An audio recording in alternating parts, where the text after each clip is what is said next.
ঠাকুরের রাতুল চরণে প্রণাম জানিয়ে, আরাধ্যা জগৎজননী বড় মায়ের রাতুল চরণে প্রণাম জানিয়ে, পরম পূজ্যপাদ বরদার চরণে প্রণাম জানিয়ে, পূজনীয় আচার্যদেবের চরণে প্রণাম জানিয়ে সকলকে আমার আনন্দিত জয়গুরু বলে আলোচনা প্রসঙ্গে সপ্তম খণ্ডে 22শে মাঘ 1352 সাল মঙ্গলবার সেজে ঠাকুর সন্ধ্যায় মাতৃমন্দিরের দক্ষিণ দিকের বারান্দায় বসেছেন।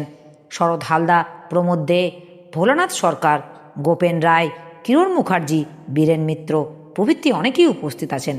জলপাইগুড়ির শ্রীযুত তারাপদ সান্যাল, কল্পনার শ্বশুর, সেজে ঠাকুরের সঙ্গে নানা বিষয়ে আলাপ আলোচনা করছেন।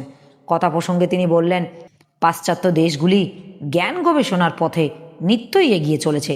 তাদের মধ্যে একটা জীবনের লক্ষণ দেখা যায়, কিন্তু আমরা যেন জীবন অমৃত গতানুগতিক ছাড়তে পারি না। সেজে ঠাকুর, ওরা চলছে কিন্তু সামনের কোনো স্পষ্ট আদর্শ নেই। তাও চলাটা বজায় আছে বলে ভুল ত্রুটির ভিতর দিয়ে এগিয়ে চলেছে, কিন্তু জটিলতাও সৃষ্টি হচ্ছে বহু।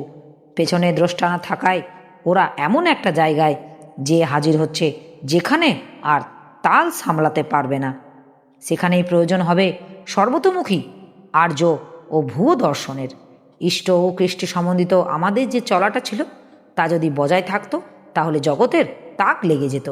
আবার আমাদের চলার গতি বাড়িয়ে তুলতে হবে, কিন্তু ওই তালে তেমনিভাবে যদি না চলি আমরা নিজেরাও বাঁচব না, কাউকে কিছু দিতে পারবো না।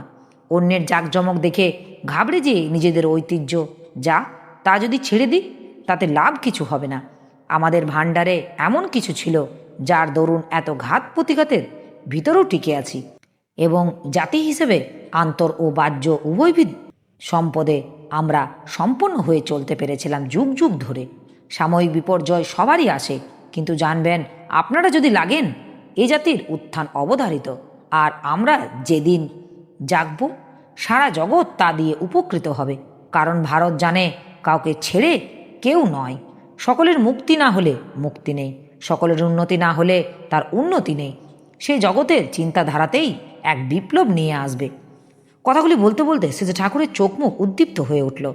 মহাত্মাজির প্রবর্তিত ছুত মার্গ ত্যাগের আন্দোলন সম্পর্কে কথা উঠল সেজে ঠাকুর। ছুত মার্গ ত্যাগ করা ভালো, কিন্তু সদাচার ত্যাগ করা ভালো নয়। এরপর তারাপদবাবু নিজের জীবনের অনেক কথা সেজে ঠাকুরকে গল্প করে শোনালেন। সেজে ঠাকুর গভীর আগ্রহ সহকারে শুনলেন। পরে বললেন, আপনি মানুষের ভালো চান, ভালো করেন, তাই দেখেন, আর ভিতর দিয়ে আপনারও ভালো হয়েছে। পরিবেশের ভালো করা ছাড়া নিজের ভালো হওয়ার পথই নেই। প্যারিদা তামাক সেজে দিলেন সেজে ঠাকুর। তারাপদবাবুর দিকে চেয়ে সবিনয়ে বললেন, তামাক খাই? তারাপদবাবু বললেন, হ্যাঁ হ্যাঁ, নিশ্চয়ই। আমার এই আলোচনা প্রসঙ্গে কিছু ভুল ত্রুটি হয়ে থাকলে আপনারা আমায় ক্ষমা করবেন। উপস্থিত দাদা, ভাই, বোন, মায়েদের আমার আনন্দিত জয় গুরু।